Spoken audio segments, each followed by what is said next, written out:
सकती है। और यदि ये पॉजिटिव आ रहा है that means sperm is positive for cryo preservation. Methylene blue dye reduction test में यदि सीमेन 5 मिनट ले रहा है डीकलराइज करने के लिए देन क्वालिटी क्या आएगी? Good, average, fair. Then quality is good. और जो टेस्टोस्टेरोन डाई है उसका मेटाबोलाइट क्या बनता है? रिसर्फिन एंड देन हाइड्रोरिसर्फिन। रिसर्फिन पिंक कलर में है और हाइड्रोरिसर्फिन जो है ये कलरलेस में कन्वर्ट हो जाएगा। चलो, टेस्टिकुलर हाइपोप्लेशिया और टेस्टिकुलर डीजनरेशन, इसमें से किसको एनिमल को हम सेलेक्ट नहीं करेंगे फॉर फर्दर ब्रीडिंग? हाइपोप्लेशिया या डीजनरेशन? हाइपोप्लेशिया को हम एनिमल को सेलेक्ट नहीं करेंगे फॉर डीजनरेशन। ठीक है, जो अपने यहाँ पे फ्रेंच मिनी स्ट्रॉ आता है उसमें सीमेन वॉल्यूम और स्पर्म कंसंट्रेशन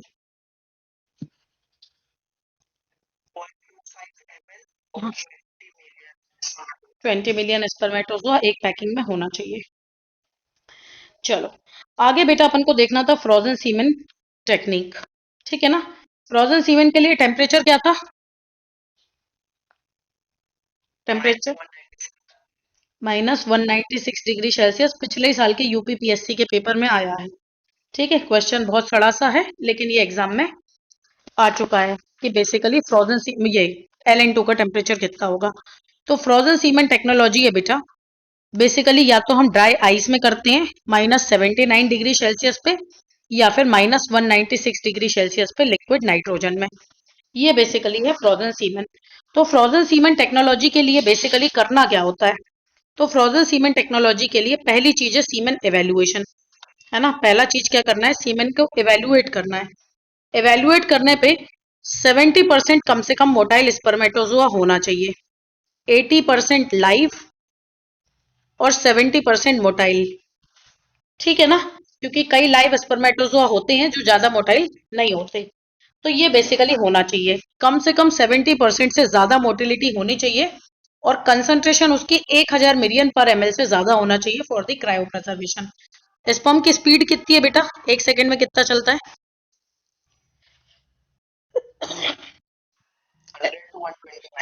100 to 120 माइक्रोन ये चलता है। ठीक है, तो फ्रोजन सीमेंट टेक्नोलॉजी के लिए हमको सीमेंट को एवेल्युएट करना है और एवेल्युएशन के लिए अपन ने कुछ देखा था, मैक्रोस्कोपिक टेस्ट, माइक्रोस्कोपिक टेस्ट और कुछ बायोकेमिकल टेस्ट। तो उसमें एवरेज सीमेन जो है ये कम से कम 70% मोटाइल होना चाहिए। मोटाइलिटी कितनी होनी चाहिए? कम से कम 70%। और 1000 मिलियन पर ml से ज्यादा कंसंट्रेशन होनी चाहिए। नॉर्मल कंसंट्रेशन हम बुल सीमेन की लेकर चलते हैं 1200 मिलियन पर ml, कम से कम 1000 तो होनी ही चाहिए। ठीक है, ये है सीमेन एवेल्युएशन। अगला काम होता है बेटा सीमेन डाइल्यूशन का। ठीक है, सीमेन डाइल्यूशन। सीमेन डाइल्यूशन हम करते कितने टेम्परेचर पे है बेटा? तो डाइल्यूशन करना होता है 37 डिग्री सेल्सियस पे। ठीक है, सीमेन को डाइल्यूट करते हैं बाय ट्रेस डाइल्यूटर या किसी भी डाइल्यूटर पे, जो अभी अपन ने ऊपर देखे थे। तो किसी भी डाइल्यूटर पे हम डाइल्यूट करेंगे। टेम्परेचर कितना होना चाहिए? 37 degree Celsius. Rate of dilution directly proportional होगा सीमेन कंसंट्रेशन से, है ना? जितना ज्यादा सीमेन कंसंट्रेशन होगा उतना ज्यादा हम डाइल्यूट कर पाएंगे। ठीक है, डाइल्यूट बेसिकली कितना करना है कि पर डोज 20 मिलियन स्पर्मेटोजोआ पैक हो जाएं। 20 मिलियन स्पर्मेटोजोआ पैक हो जाएं, इतनी डोज में अपन को डाइल्यूट करना होता है। ठीक है, इतनी डोज में डाइल्यूट करना होगा। तो ये बेसिकली सीमेंट डाइल्यूशन है। इसमें बेटा सीमेंट डाइल्यूशन में हम ग्लिसरॉल कितना ऐड कर रहे थे और एग योक कितना ऐड करते हैं? ग्लिसरॉल कितना था? Egg yolk 20%। ठीक है ना? ग्लिसरॉल मेनली क्रायो प्रोटेक्टेंट है और एग योक जो है it acts as a buffer plus cryo protectant. ठीक है, क्योंकि बफर में जो लेसिथिन प्रोटीन है वो क्या करता है? स्पर्म को डैमेज से बचाता है। और ग्लिसरॉल क्या करता है? ग्लिसरॉल इंट्रासेल्युलर एंट्री कर लेता है। ग्लिसरॉल सेल के अंदर एंट्री कर जाएगा और वाटर बाहर निकाल देगा। एंड बाय दिस वे क्या होता है? सॉफ्ट आइस क्रिस्टल का फॉर्मेशन होता है। ग्लिसरॉल की जगह आजकल डाइमेथाइल सल्फोक्साइड का भी यूज किया जाने लग गया है, जो स्लो फ्रीजिंग में भी सस्टेन करता है। है ना। ग्लिसरॉल के लिए जनरली फास्ट फ्रीजिंग चाहिए होती है, डीएमएसओ स्लो फ्रीजिंग में भी सस्टेन करता है। स्लो फ्रीजिंग भी कराएंगे तो भी सॉफ्ट आइस क्रिस्टल का ही फॉर्मेशन बनेगा। ठीक है, तो सबसे पहले सीमेन को एवेलुएट किया, देन सीमेन को डाइल्यूट किया। डाइल्यूट करने के बाद में क्या है बेटा, पैकेजिंग। डाइल्यूट करने के बाद क्या किया जाता है, सीमेन की पैकेजिंग। तो सीमेन को पैक करने के लिए पीवीसी स्ट्रॉ यूज किए जाते हैं। ये क्वेश्चन हरियाणा वाले एग्जाम में आ चुका है। पॉलीविनाइल क्लोराइड के स्ट्रॉ यूज किए जाते हैं। कितना, 0.25 ml। पहला ऐसा पेपर था जब मैंने अपनी आइरिस भी स्कैन कराई हो, उसके बाद पेपर कैंसिल हो गया, फिर दोबारा देने ही नहीं गए। ठीक है, आइरिस स्कैन आज तक किसी पेपर में नहीं हुई है, हरियाणा के पेपर को छोड़ के। और बाद में पता चलता है कि पेपर लीक था और पेपर कैंसिल हो गया। ठीक है, तो पीवीसी स्ट्रॉ को बेसिकली यूज किया जाता है फॉर द पैकेजिंग। ठीक है, तो पैकेजिंग के लिए पीवीसी स्ट्रॉ यूज करना है। जनरली अपने यहाँ जो स्ट्रॉ आते हैं ना, that is French mini type. तो फ्रेंच मिनी जो स्ट्रॉ है उसका वॉल्यूम कितना है, 0.25 ml। ठीक है ना, 37 डिग्री सेल्सियस पे इसको पैक करना है। सील करना है विद पॉलीविनाइल एल्कोहल। ठीक है, जो अपने पास में सीमेन आता है उसमें एक जगह रहता है इसका फैक्ट्री एंड, है ना, और एक जगह रहता है दूसरा वाला एंड। फैक्ट्री एंड से अपन बेसिकली क्या करते हैं, इसको कट कर, मतलब ये दूसरे वाले एंड से हम इसको कट करते हैं, फैक्ट्री एंड इसका छोड़ देते हैं। तो फैक्ट्री एंड सील रहती है विद दी पॉलीविनाइल एल्कोहल। ठीक है, इसमें 2 कॉटन प्लग होते हैं और कॉटन प्लग के बीच में पॉलीविनाइल एल्कोहल पाउडर मिक्स होता है। तो बेसिकली सीमेन स्टॉक आई का बना है पॉलीविनाइल क्लोराइड का, और जो पैकेजिंग है that is of polyvinyl alcohol. Then cooling करनी होती है। ठीक है ना, सीमेन की कूलिंग करनी होती है। कूलिंग करने का बेटा रेट क्या है कि पहले इसको 5 डिग्री सेल्सियस तक ले जाना है। पहले 5 डिग्री सेल्सियस तक ले जाना है, तो 37 डिग्री सेल्सियस से 5 डिग्री सेल्सियस तक ले जाने के लिए टाइम कितना लगना चाहिए, 30 मिनट। मतलब लगभग 1 डिग्री सेल्सियस पर मिनट की रेट से हमको ठंडा करना है। ठीक है ना, 37 डिग्री सेल्सियस से 5 डिग्री सेल्सियस तक ले जाना है। तो 37 से 5 डिग्री तक ले जाना मतलब 1 डिग्री सेल्सियस पर मिनट की रेट से हम इसको कूल करेंगे। फिर बेटा 5 डिग्री सेल्सियस पर ले जाकर हम इसको 4.5 घंटे रखते हैं, इसको याद रखना। पहले क्या किया, सीमेन को अपन ने एवेल्युएशन किया। एवेल्युएशन करके क्या किया, पैकेजिंग कर दी। पैकेजिंग करने के बाद में क्या किया, उसको फ्रीज किया। ठीक है, तो सबसे पहले उसकी कूलिंग करी 37 डिग्री सेल्सियस पे 5 मिनट के लिए, सॉरी 37 से 5 डिग्री सेल्सियस पर लेकर आए 30 मिनट के अंदर। तो 1 डिग्री सेल्सियस पर मिनट की रेट से अपन ने कूलिंग करी, कब तक, जब तक ये 5 डिग्री सेल्सियस में ना आ जाए। कब तक, जब तक ये 5 डिग्री सेल्सियस में ना आ जाए। फिर बेटा 5 डिग्री सेल्सियस में आने के बाद 4.5 घंटे हम इसको 5 डिग्री सेल्सियस में ही रखते हैं। तो 5 डिग्री सेल्सियस आने के बाद में 4.5 घंटे हमको इसको 5 डिग्री सेल्सियस में ही रखना है। And this process is called as glycerolization या इक्विलिब्रिएशन। तो वर्ड याद रखना, ग्लिसरलाइजेशन या इक्विलिब्रिएशन में क्या करना है बेटा, 5 डिग्री सेल्सियस पे रखना है कितने देर के लिए, 4.5 घंटे के लिए। इतनी देर में क्या होगा, ग्लिसरॉल अंदर एंट्री करेगा और पानी बाहर चला जाएगा, है ना। ग्लिसरॉल जो है ये रिएक्ट करेगा विद स्पर्मेटोजोआ, ये स्पर्म के अंदर जाएगा, सॉफ्ट आइस क्रिस्टल बनाएगा। ठीक है, और फ्रीजिंग इंजरी से स्पर्म को बचाएगा। तो स्पर्म को फ्रीजिंग इंजरी से बचाने के लिए ग्लिसरॉलाइजेशन जो पार्ट है वो करा जाता है कितने डिग्री पे, 5 डिग्री सेल्सियस पे। कितने घंटे के लिए, 4.5 घंटे के लिए इसको रखा जाता है। ये इसका टाइम याद रखना, ग्लिसरलाइजेशन या इक्विलिब्रिएशन का टाइम कितना है, तो 5 डिग्री सेल्सियस इस टेम्परेचर और 4.5 घंटे इसका टाइम है, इसको याद रखना है। अगला होता है बेटा फ्रीजिंग। तो आफ्टर ग्लिसरलाइजेशन क्या किया जाता है, आफ्टर ग्लिसरलाइजेशन फ्रीजिंग किया जाता है। ठीक है ना, फ्रीजिंग में इसको 5 डिग्री से ले गया जाता है पहले -130 डिग्री सेल्सियस पे, अगले 15 मिनट में। पहले हमने क्या किया बेटा, आधे घंटे में इसको 37 डिग्री सेल्सियस से 5 डिग्री पर लाए, आधे घंटे में। फिर 4.5 घंटे में इसको 5 डिग्री सेल्सियस पे ही रखा। उसके बाद अगले 15 मिनट में इसको 5 डिग्री सेल्सियस से लिया जाता है -130 डिग्री सेल्सियस पे। ठीक है, 5 डिग्री सेल्सियस से -130 डिग्री सेल्सियस पे लाना है अगले 15 मिनट में, नेक्स्ट 15 मिनट में।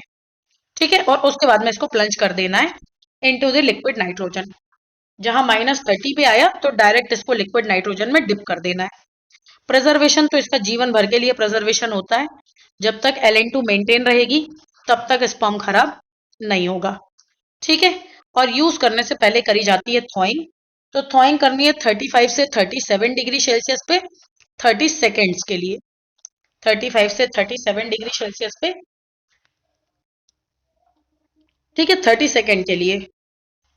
पोस्ट थॉइंग मोटिलिटी कितनी होनी चाहिए बेटा स्पर्म की, कितने समय तक ये मोटाइल रहे?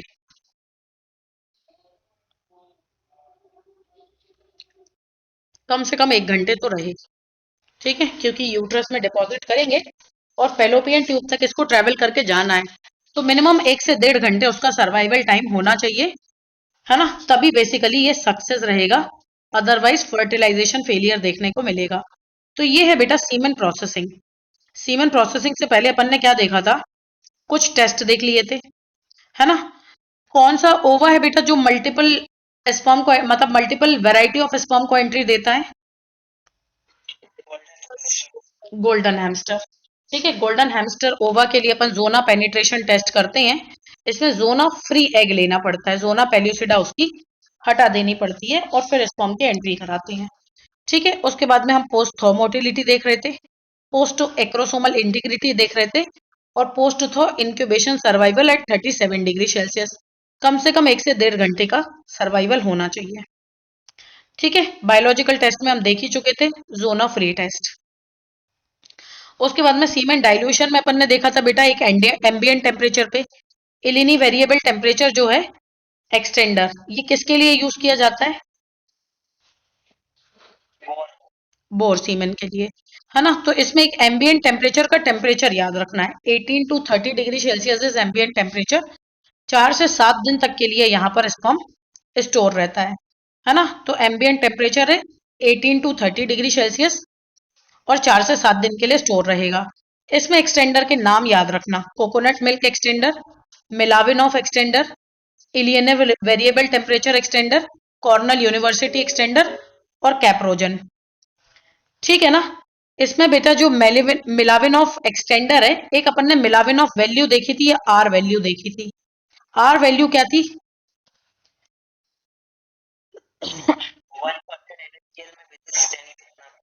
1% NaCl में 0.2 ml सीमेन को में अपन डाल रहे थे, 1% NaCl 10 ml, फिर अगला 10 ml। कब तक? जब तक स्पर्म की मोटिलिटी बंद ना हो जाए, है ना। जब स्पर्म की मोटिलिटी बंद हो जाएगी उसके पहले की वैल्यू जो है डिवाइडेड बाय 0.02, ये बताता है उसकी आर वैल्यू। कैलकुलेशन नहीं आ रहा इसका, ऊपर देखा था ना। हाँ, इसका कैलकुलेशन नहीं आ रहा था, 500 वैल्यू बता रहा था और 100 ml मिनिमम अमाउंट होना चाहिए ऐसा बता रहा था, उसका कैलकुलेशन नहीं आ रहा। चलो मैं कैलकुलेशन एक बार देख लूंगी। ठीक है,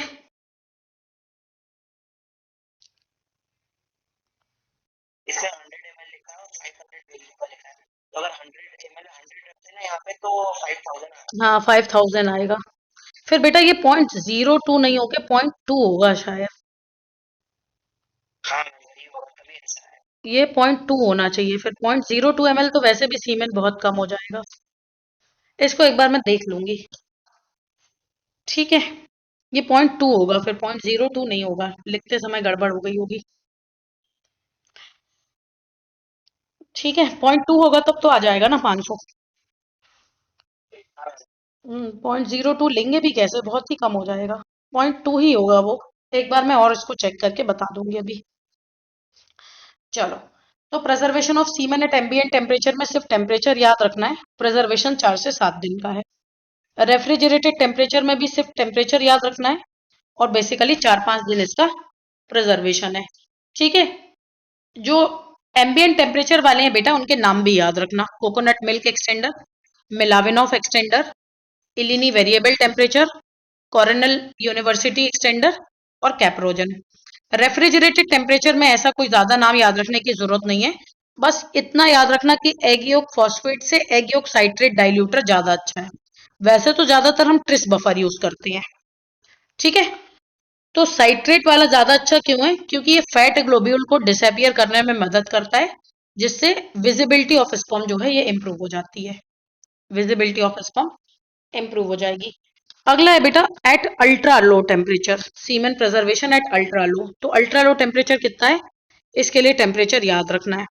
इसमें इतना ही याद रखना बेटा कि ग्लिसरॉल ऐड किया जाता है एट द रेट 7%। ठीक है, ग्लिसरॉल पेनिट्रेट कर देता है सेल वॉल को। ग्लिसरॉल की जगह डीएमएसओ भी यूज कर लिया जाता है, डाइमिथाइल सल्फोक्साइड भी यूज कर लिया जाता है, जो पेनिट्रेट करता है सेल वॉल को रैपिडली। है ना, एग योग को ऐड किया जाता है एट द रेट 20%। है ना, एग योग भी जो है ये लाइपोप्रोटीन शीथ ऑफ सीमेन को प्रिवेंट करता है फ्रॉम द योग शॉक। ठीक है, इसमें बेसिकली है क्या? तो लेशिथिन प्रोटीन इसमें हेल्प करता है। इसके अलावा मिल्क में जो केजीन प्रोटीन है वो भी हेल्प करता है, लेकिन मिल्क में एक पिगमेंट है विच इज स्पर्मिसाइडल। क्या है वो? लैक्टेनिन। तो लैक्टेनिन जो है इट इज स्पर्मिसाइडल।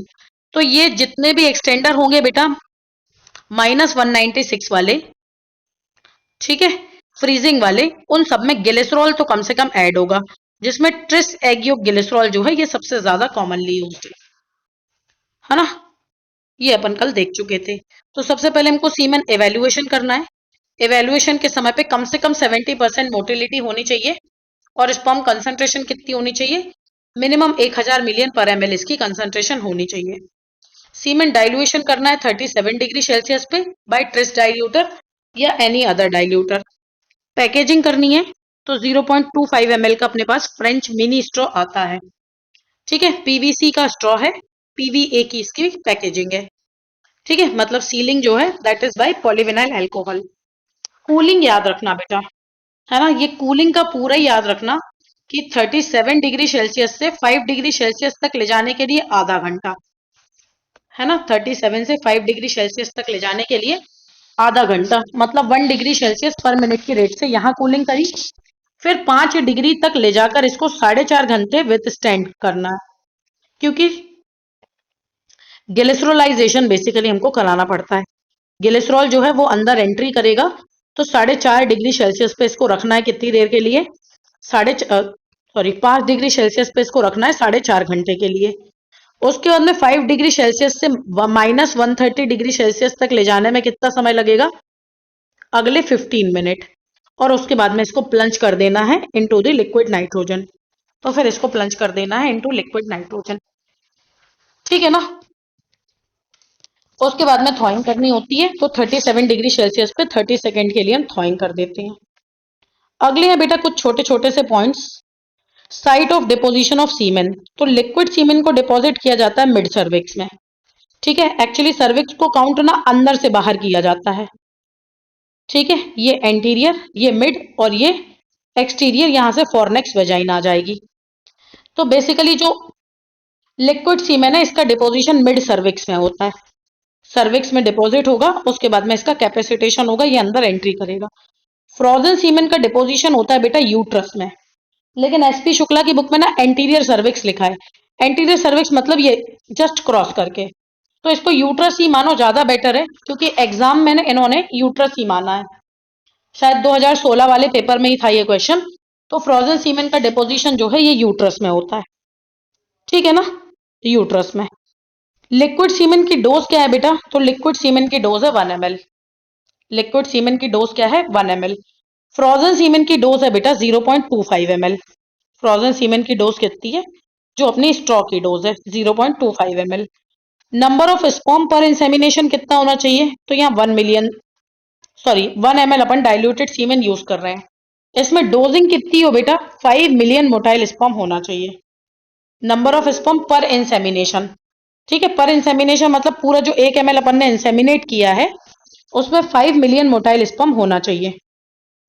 ठीक है ना। तो लिक्विड सीमेन में डोज कम लगती है, क्योंकि मॉर्टेलिटी नहीं होगी। फ्रोजन सीमेन में हम 50% मोर्टेलिटी लेकर चलते हैं।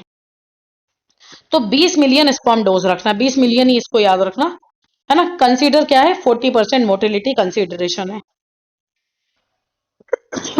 है ना। बेटर कंसेप्शन रेट के लिए बेसिकली 5 to 10 मिलियन स्पर्मेटोजोआ पर डोज चाहिए होते हैं। तो लिक्विड सीमेन की डोज है 1 ml और कंसंट्रेशन है 5 मिलियन मोटाइल स्पर्मेटोजोआ। ठीक है, मोटाइल मतलब मूव करने वाले, जिंदा स्पर्मेटोजोआ। नॉर्मल कंसंट्रेशन तो इससे ज्यादा ही जाएगी ना, क्योंकि हम 70% मोटिलिटी नॉर्मल लेकर चल रहे हैं। तो बेसिकली इसकी 8 के आसपास में हो जाएगी, 8 मिलियन मोटाइल स्पर्मेटोजोआ। ठीक है, या फिर इसमें टोटल डोज याद रखो, टोटल डोज इसमें कितनी होनी चाहिए, 10 मिलियन या 8 मिलियन मान लो, जिसमें 5 मिलियन मोटाइल स्पर्मेटोजोआ हो। फ्रोजन सीमेन में टोटल डोज कितनी होनी चाहिए, 20 मिलियन स्पर्म, जिसमें 40% मोटिलिटी कंसिडरेशन है। अगला है बेटा टाइम ऑफ इंसेमिनेशन। तो कैटल बफेलो में तो अपन देखते हैं कि ओव्यूलेशन कब होता है, after the end of oestrus. तो एआई कब करते हैं, after the end of oestrus. Oestrus sign रहता है लगभग 24 घंटे का, है ना। तो जानवर जब हीट के साइन शो करता है उससे 12 से 18 घंटे बाद अपन एआई करते हैं। तो 12 to 18 hours after the end of esters, ये बेसिकली उसमें इंसेमिनेशन टाइम है। ठीक है, ईस्टर साइन आने के 12 से 18 घंटे बाद। एंड ऑफ ईस्टर्स में ओव्यूलेशन हो रहा है, याद रखना। ओव्यूलेशन कब हो रहा है, एंड ऑफ ईस्टर्स में, 12 से 18 घंटे after the end of esters. हम ईस्टर साइन आने के 12 से 18 घंटे के अंदर एआई कर देते हैं। जब एनिमल साइन शो कर रहा हो तो सुबह 12 बजे जानवर हीट में आया, 12 बजे तो आता ही नहीं है, सुबह 5 बजे हीट में आया तो शाम को 5 बजे उसकी एआई कर दी जाएगी। यदि शाम को 5 बजे हीट में आया तो सुबह 6-7 बजे उसकी एआई कर दी जाएगी। ठीक है, तो ये हीट के साइन शो होने के 12 से 18 घंटे के बाद इसमें इंसेमिनेशन कर दिया जाता है। मेयर में इंसेमिनेशन कब किया जाता है बेटा, मेयर में इंसेमिनेशन किया जाता है 2 to 4 डे ऑफ ईस्टर्स, है ना, क्योंकि इसमें ईस्टर फेज कितना रहता है, 5-6 दिन का। तो जब ये ईस्टर शो करता है उसके 2nd to 4th डे के अंदर इसको एआई कर दी जाती है। If mayor is still in heat तो 5वें दिन 6वें दिन फिर से एआई कर दी जाती है। ठीक है, तो जब ये ईस्टर पीरियड में रहती है तो मान लो ईस्टर पीरियड के अगले दिन से इसमें लास्ट डे तक एआई कर दी जाती है। 2nd to 4th डे कर दी, फिर भी हीट में रही तो 5th डे कर दी, 6th डे कर दी। बिचेस में बेटा 2 to 3 day after the onset of oestrus करनी होती है, 2 to 3 day after the onset of oestrus, या फिर 10 से 12 दिन after the onset of proestrual bleeding. तो जिस दिन से प्रोईस्ट्रल ब्लीडिंग स्टार्ट हुई है उससे 10-12 दिन बाद, या जिससे हीट का साइन शो कर रहा है उससे 2 से 3 दिन बाद इसमें इंसेमिनेशन कर दिया जाता है। तो it is time of insemination. ठीक है, कैटल बफेलो में क्या है कि जब ये हीट के साइन शो कर रहा है उसके 12 से 18 घंटे बाद। मेयर में 2 to 4 day after the onset of oestrus. यदि स्टिल ये हीट में है तो 5th और 6th डे में फिर कर दी जाती है। बिचेस में तो 2 to 3 day after the onset of oestrus, 10 से 12 दिन after the onset of oestrus bleeding फिर कर दी जाती है। ठीक है ना। फिर ये बेटा कुछ फॉर्म है which are dealing with LN2 containers. ठीक है, तो LN2 कंटेनर एक अपने पास में यूनियन कार्बाइड कंपनी का आता है जो यूएस से बना रहा है, एक मिनेसोटा इंजीनियरिंग का आता है जिसको भी यूएस से बना रहा है, एक ब्रिटिश ऑक्सीजन लिमिटेड का आता है इसको यूके बना रहा है, और एक आता है Hindustan live stock sales corporation का, इसको न्यू दिल्ली बना रहा है। Hindustan live stock sales corporation, New Delhi.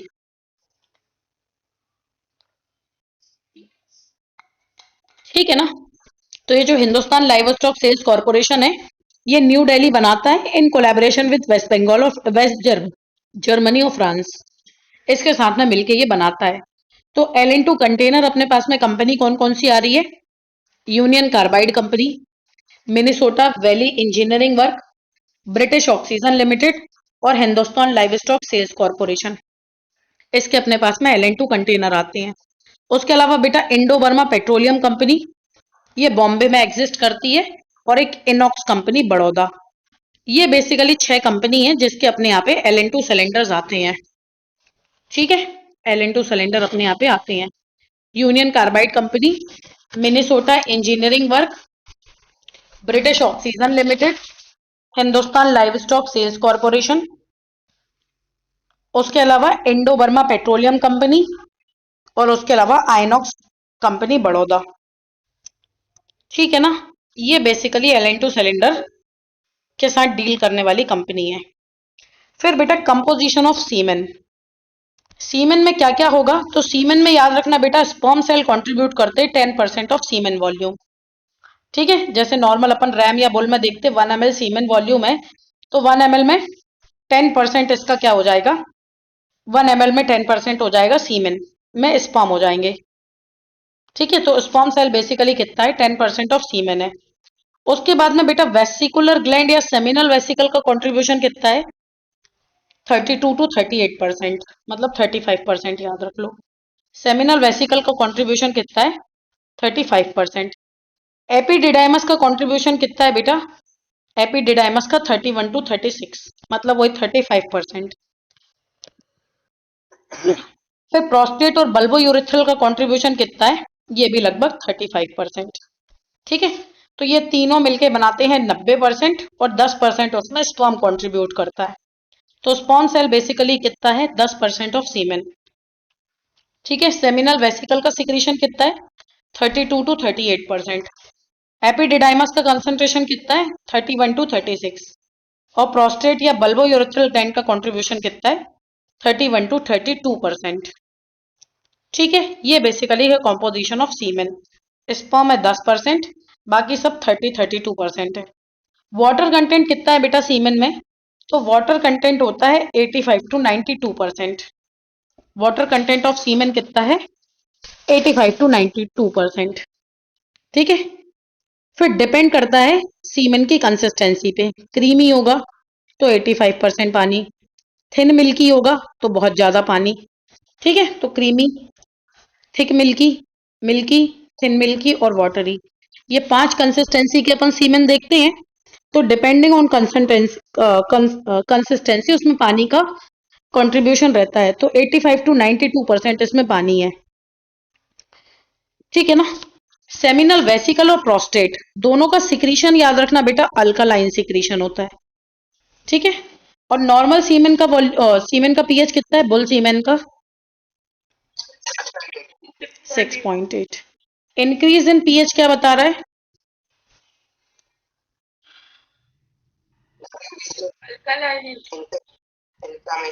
Inflammation हो, पसल्स वगैरह हो, इनकम्प्लीट एजैकुलेशन हो, या कोई सेमिनल वेसिकल या बीच के ट्रैक में कहीं ना कहीं इन्फ्लेमेशन हो।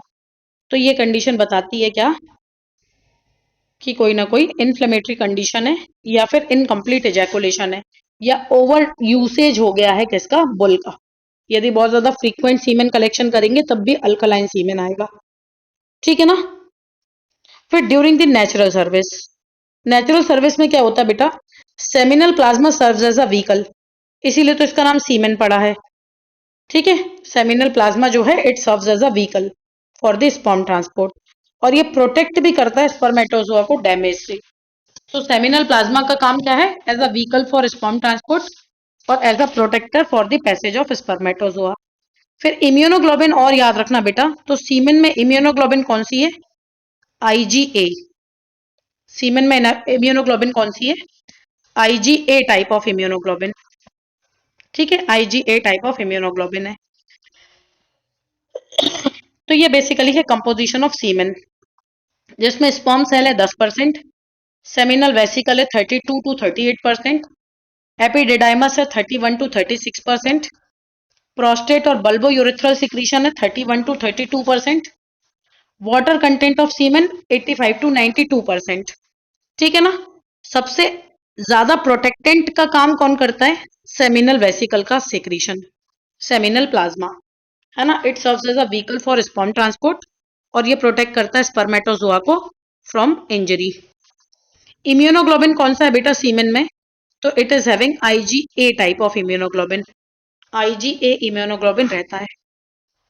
ठीक है, पीएच अपन देख ही चुके थे, पीएच बोल सीमेन का देख चुके थे। फिर बेटा फ्रेशली कलेक्टेड जो सीमेन रहता है ना, उसका पीएच ड्रॉप होता है कितना, 0.32 एसिडिटी ड्रॉप होता है 1 घंटे में। ठीक है, एसिडिटी ड्रॉप है ये, पीएच ड्रॉप जो है नहीं है, क्योंकि पीएच की वैल्यू तो 1 से 14 ही तक चलती है, ऐसे पॉइंट पॉइंट में वैल्यू नहीं चलती पीएच की। एसिडिटी की वैल्यू जरूर पॉइंट पॉइंट में चलती है। तो फ्रेश सीमेन में एसिडिटी ड्रॉप कितना होता है, इसको पीएच की जगह एसिडिटी लिख लेना, ज्यादा सही रहेगा। तो फ्रेश बुल सीमेन में एसिडिटी का ड्रॉप कितना होता है? 0.32। 1 घंटे में सीमेन का ड्रॉप इन पीएच अपन को देखने को मिलता है। बिल्कुल वैसे ही जैसे अपन मिल्क में ना एक रेकनेजल फिनोमिना पढ़ेंगे कि 1 घंटे बाद क्या होता है, मिल्क में पीएच जो होता है उसका बढ़ जाता है, कि ड्रॉप हो जाता है, ऐसे ही कुछ। तो वैसे फ्रेशली कलेक्टेड जो सीमेन है उसका क्या बेटा? स्पेसिफिक ग्रेविटी था क्या? रेकनेजल, हाँ स्पेसिफिक ग्रेविटी था। अब अभी जब इसको पढ़ूंगी, जब बताऊंगी ना, जब तुम्हें पढ़ाते तभी तो पढ़ते ही है, उसके अलावा करेंगे क्या पढ़ते।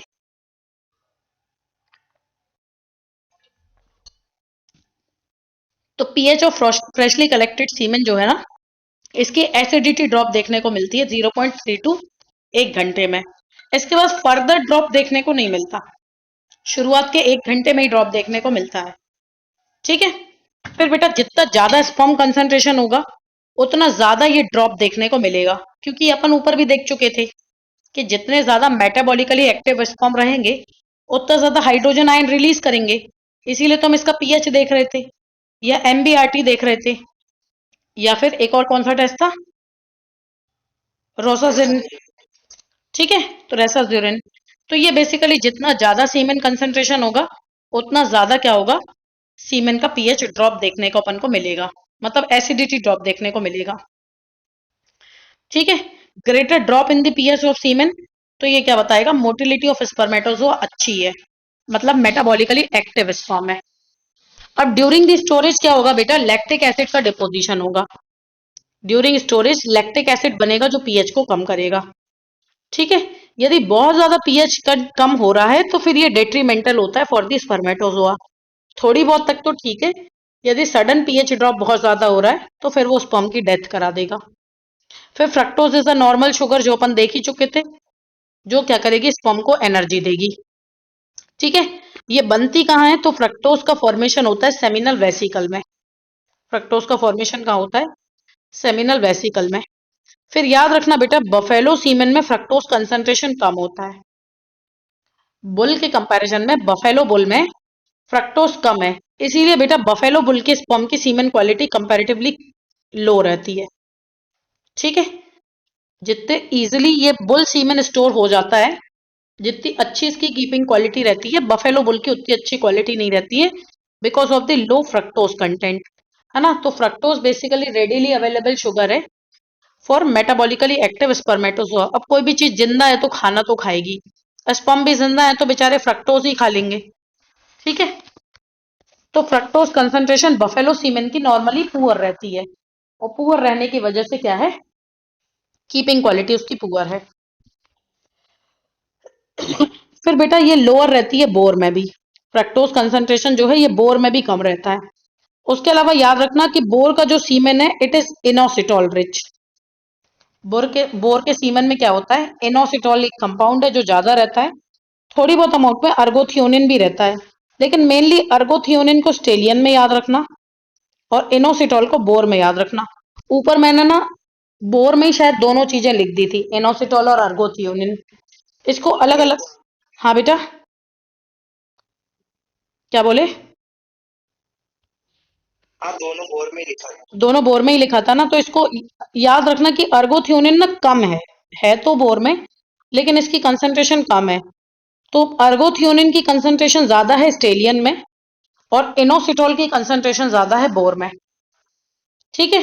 तो बोर में बेसिकली क्या है, इनोसिटॉल, और स्टेलियन में क्या है, अर्गोथियोनिन। ठीक है। स्टेलियन में है अर्गोथियोनिन और बोर में है इनोसिटॉल। ठीक है।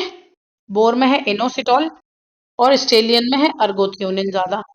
और ये बेसिकली क्या है, एम्पुलरी सिक्रीशन है, जो एम्पुला है वहां से निकलता है अर्गोथियोनिन।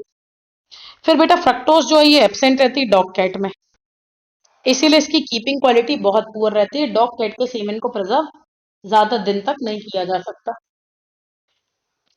तो ये basically fructose is a normal sugar जो रुमिनेंट के स्पर्म में रहती है। ठीक है। बफेलो बुल में कंपैरेटिवली कम है, इसीलिए उसकी कीपिंग क्वालिटी कम है। फिर बोर में और कम है, बोर में और ऑस्ट्रेलियन में भी कम है। ठीक है। तो बोर में बेसिकली एक अलग से कंपाउंड है इनोसिटॉल, वो रहता है। स्टेलियन में अर्गोथियोनिन रहता है, और ये सब कुछ एब्सेंट रहता है डॉग और कैट में। अगला है बेटा मिनरल्स और आयंस इन स्पर्म। ठीक है, मिनरल्स और आयंस इन स्पर्म के लिए याद रखना, इसमें वैसे ना एक तो कैल्शियम याद रखना बेटा, it depresses the sperm motility, important point है। क्योंकि कैल्शियम को हम जनरली पढ़ते कि ये एक्टिविटी बढ़ाता है, मसल के मूवमेंट बढ़ाता है, बट इट इज इंपॉर्टेंट कि ये स्पर्म की मोटिलिटी कम करता है, स्पर्म के मूवमेंट को कैल्शियम कम कर देता है। इसीलिए ऊपर अपन ने जो भी एक्सटेंडर पढ़े हैं उसमें कहीं पे कैल्शियम नहीं है। ठीक है ना, मतलब ऊपर मतलब और ऊपर पढ़े हैं, इसमें कहीं पे भी क्या है, कैल्शियम जैसा कुछ नहीं है। क्योंकि कैल्शियम क्या करता है, मोटिलिटी ऑफ स्पर्मेटोजोआ को कम करता है, और इसको याद रखना, कैल्शियम डिप्रेस करता है मोटिलिटी ऑफ स्पर्मेटोजोआ को। ठीक है, रेस्पायरेशन को कम करता है, तो ये बेसिकली कैल्शियम डिप्रेस करता है मोटिलिटी ऑफ स्पर्मेटोजोआ को, रेस्पायरेशन को और ग्लाइकोलिसिस को, इसको ये कम करता है। इसीलिए कैल्शियम को यूज नहीं करते हैं काय में, सीमेन एक्सटेंडर में। पोटेशियम आयन बेटा बढ़ाता है, पोटेशियम आयन जो है ये मूवेबिलिटी ऑफ स्पर्म को बढ़ाता है। ठीक है, तो ये पोटेशियम चाहे याद रखो चाहे नहीं रखो, लेकिन कैल्शियम याद ही रखना कि कैल्शियम डिप्रेस करता है स्पर्म मोटिलिटी को। ठीक है, सल्फेट, साइट्रेट और tartrate, it is responsible to prevent semen swelling. ठीक है, स्वेलिंग ऑफ स्पर्मेटोजोआ को ये प्रिवेंट करता है कौन, सल्फेट, साइट्रेट और टार्ट्रेट, ये प्रिवेंट करते हैं swelling of spermatozoa. Sulphate, citrate और टाइट्रेट जो है ये प्रिवेंट करते हैं swelling of spermatozoa. Chloride, iodide और थायोसाइनेट, ये तो बेटा हार्मफुल रहते हैं। ठीक है, ये स्वेलिंग कराते हैं। क्लोराइड, आयोडाइड और थायोसाइनेट जो है they are harmful for spermatozoa, they causes swelling. तो सल्फेट, साइट्रेट और टार्ट्रेट स्वेलिंग को प्रिवेंट करते हैं। क्लोराइड, आयोडाइड, थायोसाइनेट जो है ये हार्मफुल हैं, ये बेसिकली स्वेलिंग कराते हैं। पोटेशियम आयन मूवमेंट बढ़ा रहा है, कैल्शियम आयन मूवमेंट को डिप्रेस कर रहा है। तो ये बेसिकली कुछ मिनरल्स और आयंस है स्पर्मेटोजोआ में। उसके अलावा याद रखना बेटा, iron and copper is spermicidal. ठीक है, क्योंकि ये क्या करते हैं, सल्फ हाइड्रल ग्रुप के साथ अपनी बाइंडिंग शो करते हैं, सल्फ हाइड्रल ग्रुप के साथ बाइंडिंग शो करेंगे। तो आयरन और कॉपर जो है it is spermicidal because of binding with sulph hydel group. ठीक है, फिर ग्लूटाथियोन और ग्लाइसिन जो रहते हैं ये बेनिफिशियल रहते हैं इस टॉक्सिसिटी में, क्योंकि ग्लूटाथियोन क्या करेंगे या ग्लाइसिन क्या करेंगे, ये हैवी मेटल को चीलेट कर लेते हैं। ठीक है, तो ग्लूटाथियोन और ग्लाइसिन बेसिकली क्या करते हैं, दीज आर चीलेटर, तो ये चीलेट कर लेंगे हैवी मेटल को। तो यदि आयरन और कॉपर की वजह से स्पर्म टॉक्सिसिटी है तो उसमें ग्लाइसिन या ग्लूटाथियोन ये बेनिफिशियल रहते हैं, ग्लाइसिन या ग्लूटाथियोन जो है ये बेनिफिशियल है। तो याद रखना बेटा, एक माइनस वाला ion, iodide, chloride, thiocyanate, SCN, ये बेसिकली टॉक्सिक है to the spermatozoa, they are causing sperm swelling. ठीक है, फिर साइट्रेट, टार्ट्रेट, सल्फेट, ये स्वेलिंग को कम कर रहे हैं। कैल्शियम मूवेबिलिटी को डिप्रेस कर रहा है, पोटेशियम मूवेबिलिटी को बढ़ा रहा है, और आयरन और कॉपर सल्फ हाइड्रल के साथ बाइंडिंग करके स्पर्म को मोर्टेलिटी करा रहे हैं, मार देते हैं। ठीक है, स्पर्मिसाइडल है। ग्लूटाथियोन और ग्लाइसिन जो है ये आयरन और कॉपर को चीलेट कर लेंगे, इसीलिए इस टाइप की टॉक्सिसिटी में ये यूजफुल रहते हैं, ग्लूटाथियोन और ग्लाइसिन। ठीक है, अगला टॉपिक और लास्ट टॉपिक बेटा, cleaning and sterilisation of AI equipment. AI equipment जो है इसका क्लीनिंग और स्टरलाइजेशन। तो सबसे पहले तो न्यूली परचेस्ड जो ग्लासवेयर है उसमें कुछ बैक्टीरियल स्पोर रह सकते हैं। ठीक है, इसीलिए उसको बॉइलिंग काय में करना है, 2% सोडियम कार्बोनेट में 15 मिनट के लिए, या फिर 3% लाइजोल में, या फिर सॉफ्ट सोप सॉल्यूशन में 1 घंटे के लिए। तो न्यूली परचेस्ड ग्लासवेयर को सबसे पहले लैब में एंट्री कराने से पहले क्या करना है, इसको बॉईल करना है बेटा। ठीक है, 2% सोडियम कार्बोनेट में 15 मिनट के लिए, 3% लाइजोल में, या फिर सॉफ्ट सोप सोल्यूशन में 1 घंटे के लिए। तो ये न्यूली परचेस्ड ग्लासवेयर है जिसमें कुछ बैक्टीरियल स्पोर रह जाते हैं। ठीक है, बैक्टीरियल स्पोर रहेंगे या फिर कोई टॉक्सिन्स रहेंगे, तो इसके लिए 2% सोडियम कार्बोनेट 15 मिनट के लिए, 3% लाइजोल या फिर सॉफ्ट सोप सोल्यूशन। उसके बाद बेटा यदि सस्ती क्वालिटी के ग्लासवेयर रहते हैं ना, जनरली हम बोरोसिल वगैरह के यूज करते हैं, है ना, टेस्ट ट्यूब में लिखा रहता है बोरोसिल, यदि सस्ती क्वालिटी के ग्लासवेयर्स हैं तो ये लिबरेट करते हैं फ्री अल्कली। तो सस्ती क्वालिटी के ग्लासवेयर लिबरेट करते हैं अल्कली। अल्कली को न्यूट्रलाइज करने के लिए 1% हाइड्रोक्लोरिक एसिड में 2 घंटे के लिए डिसॉल्व करना होता है। ठीक है, तो बेसिकली क्या है, सस्ती क्वालिटी के ग्लासवेयर लिबरेट करते हैं फ्री अल्कली। इस अल्कली को न्यूट्रलाइज करने के लिए 1% HCl में 2 घंटे के लिए इसको डुबाना होता है। फिर याद रखना बेटा रबर वेयर्स के लिए, ठीक है, क्योंकि रबर वेयर बहुत ज्यादा इंपॉर्टेंट है। एवी यदि बनाना है तो लेटेक्स लाइनर चाहिए, लेटेक्स कोन चाहिए, रबर चाहिए। तो rubber ware is very much important, है ना, काई के लिए, बेसिकली जो लैब एस्टेब्लिश होगी for the semen collection.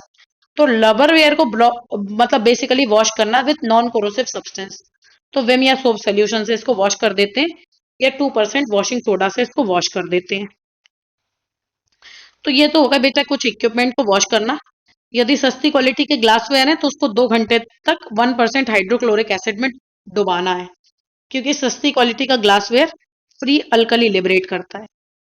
Newly purchased glassware को 2% सोडियम कार्बोनेट या 3% लाइजोल और सॉफ्टर सोल्यूशन में डुबाना है। ठीक है, रबर वेयर्स के लिए, तो रबर वेयर्स के लिए बेसिकली 2% वॉशिंग सोडा यूज करना है। अगला होता है बेटा ड्राई हीट स्टेरिलाइजेशन। वैसे भी हमको पढ़ना ही है स्टेरिलाइजेशन टॉपिक। तो ड्राई हीट स्टेरिलाइजेशन हम यूज करते हैं सारे के सारे ग्लासवेयर्स और मेटालिक इक्विपमेंट के लिए। ठीक है ना, लाइक पिपेट यूज करनी है ना, कोई मिक्सिंग के लिए कुछ यूज करना है, तो ग्लासवेयर्स और मेटालिक इक्विपमेंट के लिए हम ड्राई हीट स्टेरिलाइजेशन यूज करते हैं। टेम्परेचर और टाइम इसका याद रखना। ड्राई हीट स्टेरिलाइजेशन करते हैं 180 डिग्री सेल्सियस पे या 200 डिग्री सेल्सियस पे 1 घंटे के लिए, है ना, जनरली 180 ही यूज करते हैं। तो 180 डिग्री सेल्सियस पे 1 घंटे के लिए यूज करते हैं। It is dry heat sterilisation. अगला होता है बेटा ऑटोक्लेविंग। ऑटोक्लेविंग में क्या यूज करते हैं बेटा, स्टीम। जब हम स्टीम यूज करते हैं ना तो टेम्परेचर कंपैरेटिवली कम लगता है। ठीक है, क्योंकि जब हम 0 डिग्री सेल्सियस पे पानी लें और 0 डिग्री सेल्सियस पे आइस लें, ज्यादा ठंडा क्या होगा, टेम्परेचर दोनों का सेम है, ठंडा क्या होगा ज्यादा, हम्म,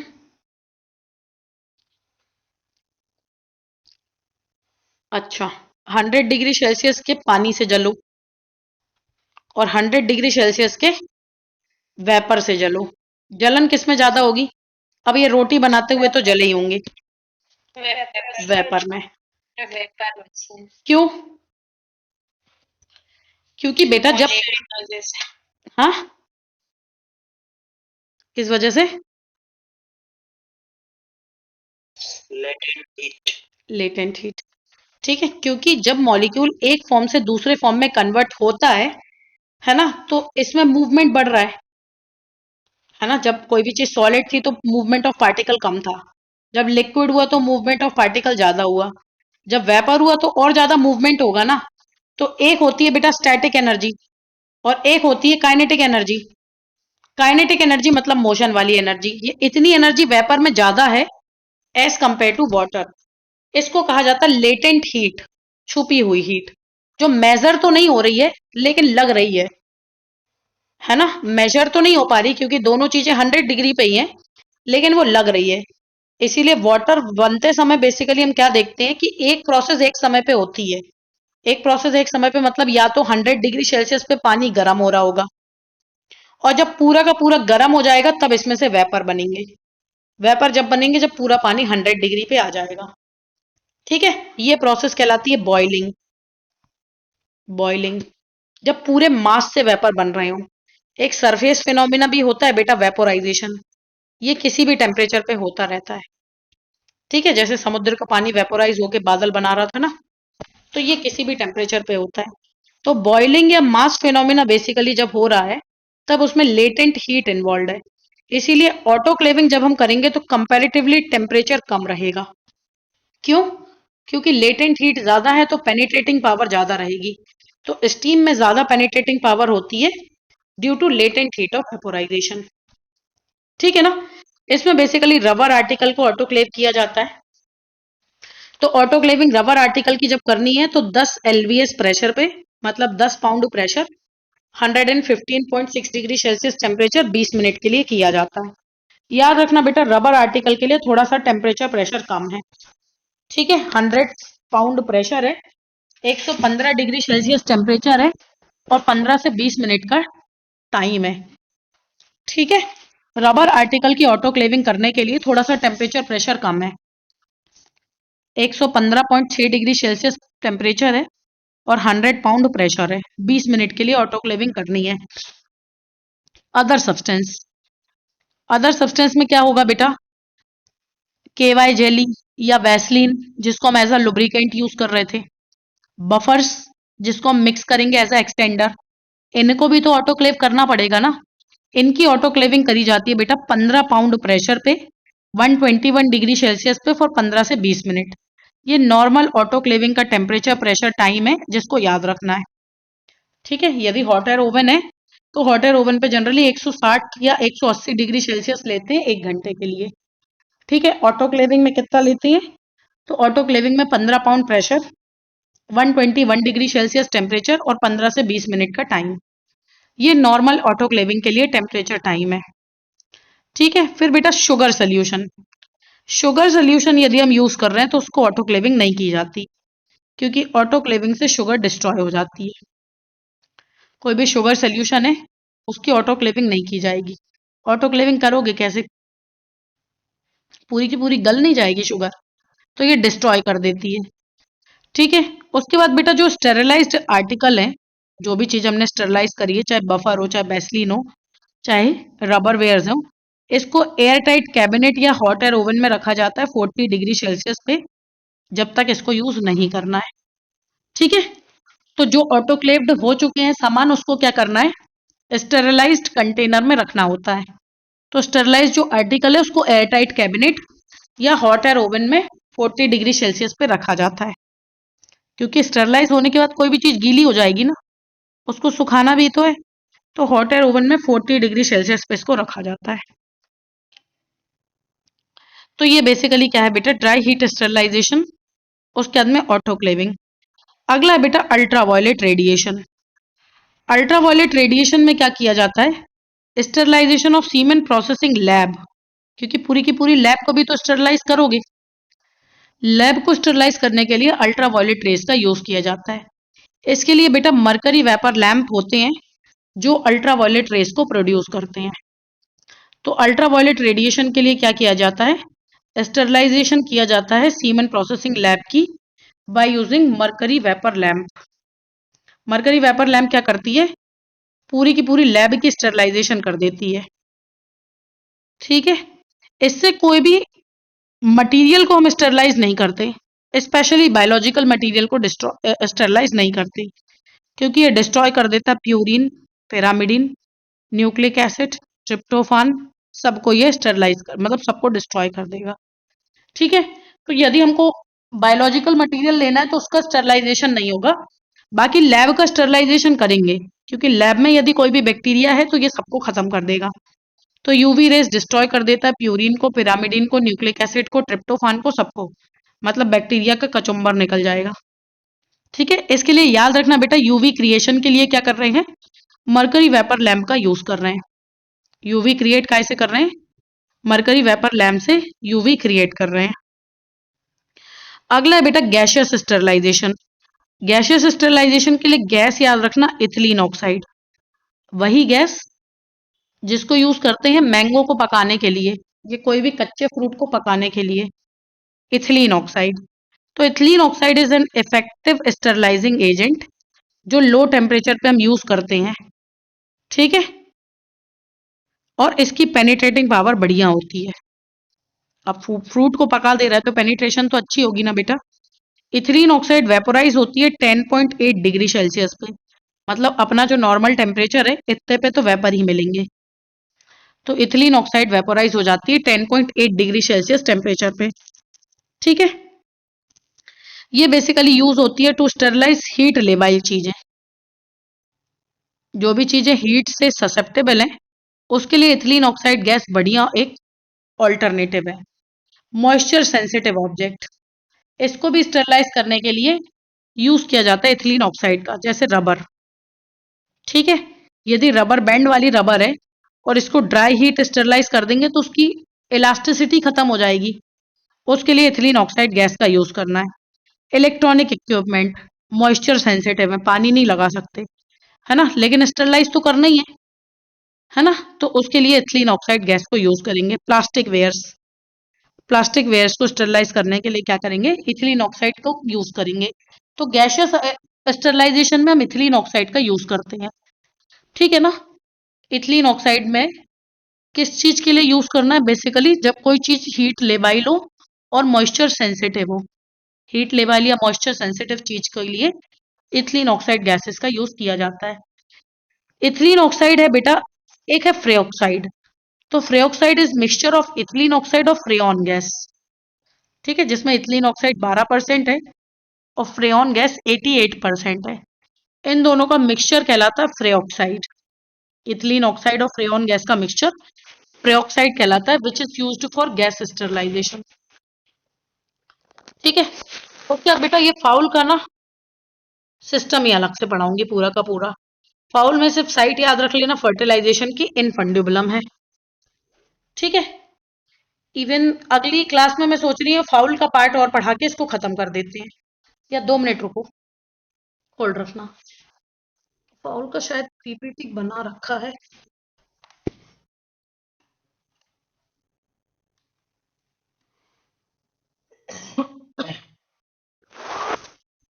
यहां तक में किसी को कोई डाउट हो तो पूछो, फिर ये टॉपिक अपना खत्म हो जाता है।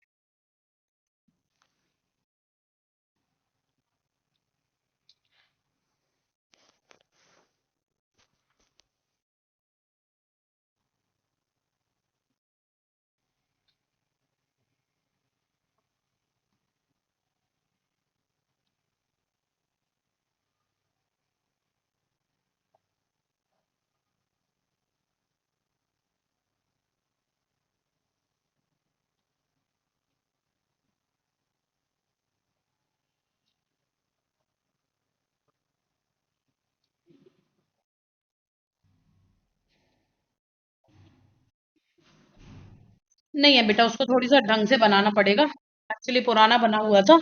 तो फाउल वाला जो पोर्शन है ना, इसको नेक्स्ट क्लास में खत्म करा देती हूँ।